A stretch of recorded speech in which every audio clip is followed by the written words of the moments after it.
Marry me, my baby. You'll be my wife forever. Thank you very much. Thank you very much. You're far too kind. When a woman chooses not to take her husband's last name, what message is she intending to send? And is that the same message her husband is likely to receive? Okay, so a man gets down on one knee, okay? He proposes and she says yes. They plan the perfect wedding. They exchange vows and begin their life together. Then she says, baby, I love you, but I'm keeping my last name. Hey. Everywhere is quiet. Cricket, cricket, cricket, cricket. Hey. For some men, this feels like a slap in the face, right? And they begin to wonder, if we're becoming one family, why doesn't she want my name? Why? Does she not fully trust me? So gentlemen, okay, gentlemen, there are so many reasons a woman can refuse or desire not to take your name, okay? For some women, refusing to take their husband's last name has absolutely nothing to do with a lack of love, okay? A woman may have spent 30 or 40 years building her identity around her name, right? Maybe she has built a business, a conglomerate, who knows? Published books, created a professional reputation with her name. So to this woman, keeping her surname isn't rejecting her husband, okay? It's preserving a part of herself. So it's not that she doesn't love you. This woman is simply saying, I can love you completely without erasing who I was before I met you. It's possible, okay? Gentlemen, don't just think, no, she doesn't love me.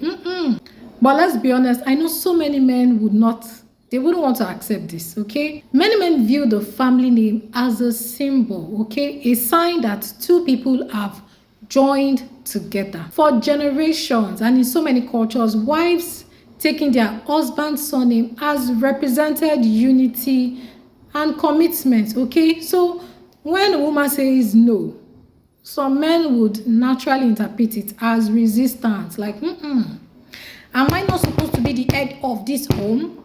Who do you think you are? What do you mean that you're not going to take my name?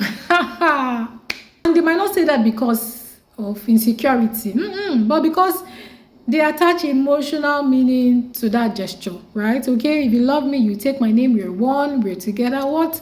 Why do we need separate names? To them, it can feel like you want the marriage, but not the full measure. Well, if a woman doesn't want my name, then she should be okay with signing a prenup and getting DNA tests after she gives birth. Hey, one trouble after the other, okay? So are these two things the same thing?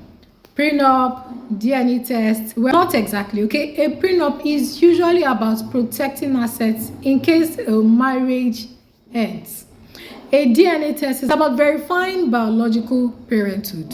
You see these two? They are connected to trust, risk, and uncertainty, okay? Even a last name, sometimes it can be connected to independence, okay, but not necessarily distrust, okay? This has nothing to do with distrust. However, the emotional reaction can be very similar. Like, what do you mean you don't want my name?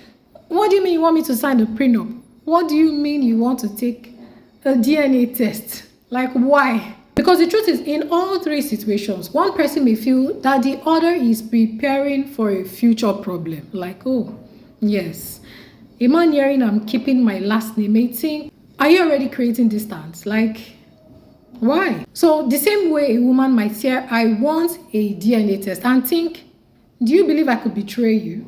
Like, why do you want to take a DNA test?